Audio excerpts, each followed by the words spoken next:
So, Paul, McLaren are the first team to launch their 2024 livery. What do you think of it? You've always been a McLaren fan. What do you think about the new livery? Well, I'm glad you mentioned the McLaren fan thing. Yes, I have. I have a special spot for McLaren. Respected Ron Dennis. And yeah, straight off, I like it. Livery is looking good. I like a naughty but nice Marlboro salute going on there at the front of the cockpit with the flashes. That is very cool. It warms my heart because it's Zach Brown, the racer that he is, Zach Brown, paying attention to the heritage, even a salute to his heritage, which is Marlboro. You know, the iconic cars from the 1970s, from Emerson Fittipaldi's time, James Hunt, Niki Lauda, Alain Prost, Ayrton Senna, the greats, you know, raced those cars. But because Marlboro built Formula One during my time in Formula One, and they were iconic in terms of they set the benchmark as champions, and not only through the Marlboro era.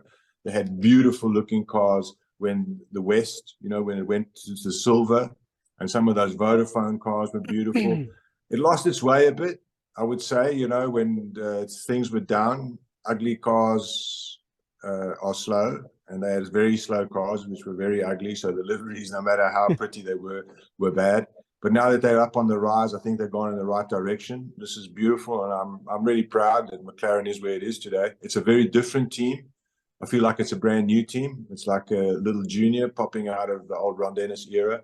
But I like the way it's going, and I think it's a very positive looking livery, and orange and black. Just you know, it's a home run for me.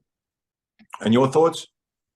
Look, I'm not going to be as positive as you are with the livery. And it's not just about McLaren, because in general, these days, I think the liveries are so underwhelming compared to older ones. You know, looking behind you in that background, you see that beautiful red and white McLaren that Senna used to drive. These kind of iconic liveries are missed these days. And if you look across the whole grid,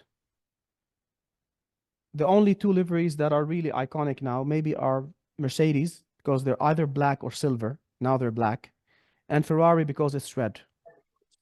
But if you look at the other teams, Red Bull, they have the fastest car on the grid, but their livery is one of the worst.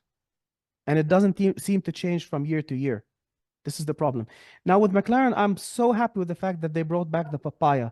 But I would have loved it if the Papaya is more, you know, popping more. There's a lot of black, there's a lot of colors in there, and the problem is that you feel today the liveries are more about sponsors and carbon fiber, where they're not painting the cars to keep them light, more than it is about a statement about the team's identity. But in terms of where the team is going, I agree with you 100%. It's a new era for them, and it's a new resurgence, and Zach is doing a great job. Andrea Stella is doing a great job. And I think, yeah, they're the team I'll be watching in 2024. Regardless of their livery, they're the team that you're going to be watching for 2024. Okay, spoken by a Ferrari fan. So, yeah, I'll take it in that context.